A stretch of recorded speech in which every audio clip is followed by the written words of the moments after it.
I am here at the DC booth at New York Comic Con with the creative team of Batgirl. Guys, thank you for joining me. Would you mind introducing yourselves? Brenden Fletcher. Cameron Stewart. Babs Tarr. Awesome. So, first question, how did Batgirl first come about? Did you guys have the pitch and went to DC about it, or did they come to you saying, hey, we want to go in a different direction?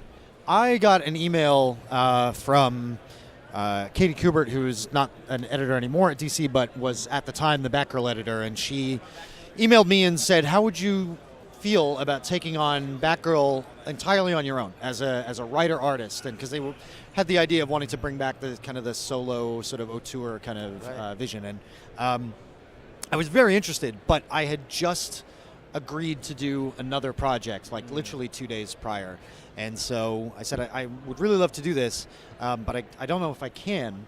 And so I proposed a compromise in which I was able to sort of choose people that I wanted to work with so that it would kind of ease the burden for me, but I would still be able to be involved with it and still kind of do the kind of story that I wanted to do. So I brought Brenden in because he's been a friend of mine for about 15 years, and he's a really talented writer, and we're kind of on the same page a lot with our approach to comics. And Babs I'd been a fan of for a few years, and she seemed to fit the tone that I wanted. So that's how the team came together. It's definitely the kind of story that we wanted to do. It wasn't directed at us at all. It was like they gave us a lot of freedom and basically said, this you can do whatever you want to do. And here we are.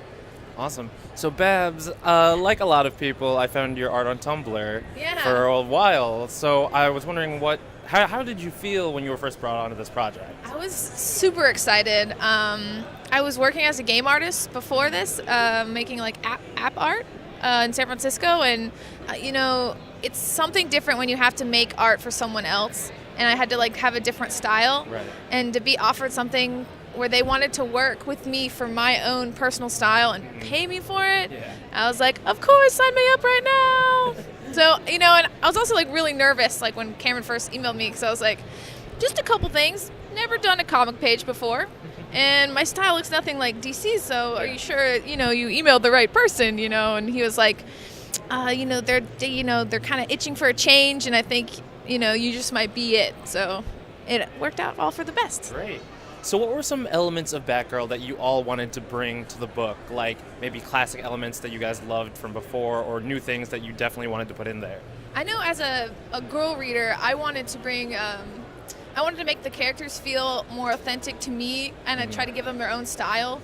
Like each girl in the book, and boys and characters, they have their own fashion sense. They have their things that they would go out and buy, and you kind of can see it as the book goes on. And I know when I read a book and like they're wearing like these generic heels or this generic skirt or this generic jacket, I'm like, okay, like someone that kind of takes me out of the story. So hopefully, girl readers or any reader like appreciates that and trying to bring that to the story. Cool.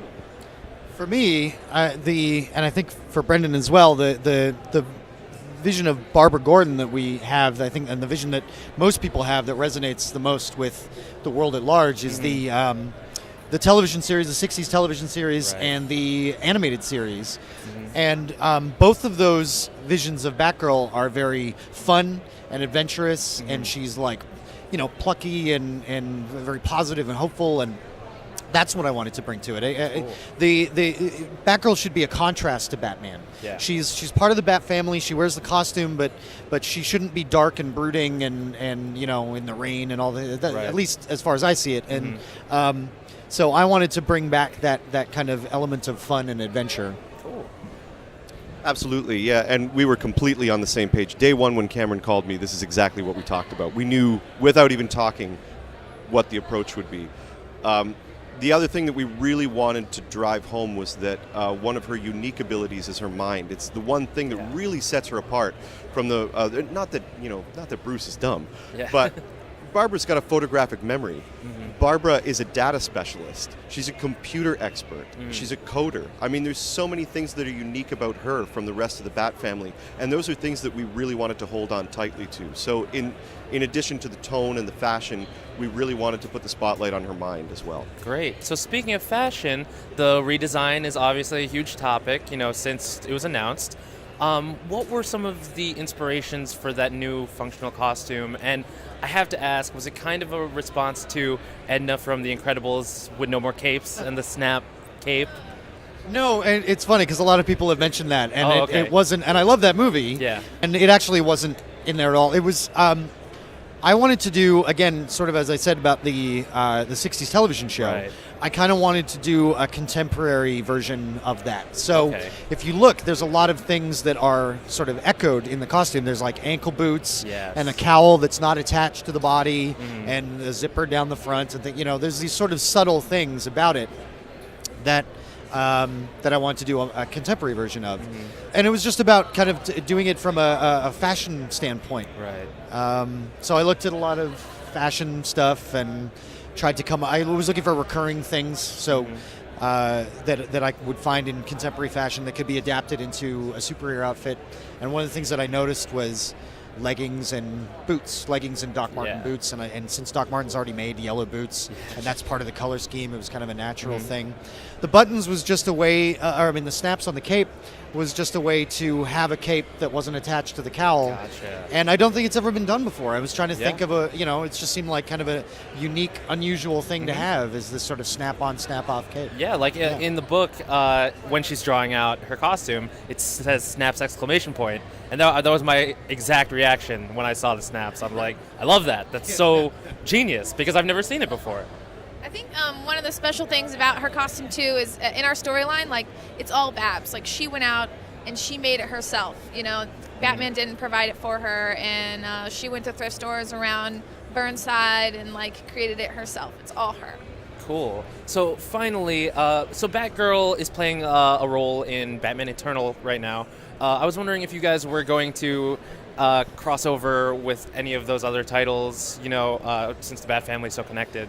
The timing is a little off, like a little out of sync Right. between our book and Batman Eternal at the moment. So everything that's happening in our book right now is happening after where Got she you. gets to in Batman Eternal. Okay. And in Eternal, she gets pushed to a point where the darkness is kind of threatens to overcome her completely. Right. And she realizes that she doesn't want to go down that path. She wants to not become Batman, basically. She wants to, not be swallowed up by darkness. So Right. that's when she makes the decision to go. And the publishing schedule is a little off for it. Got you. But we're going to try and keep independent for now. Okay.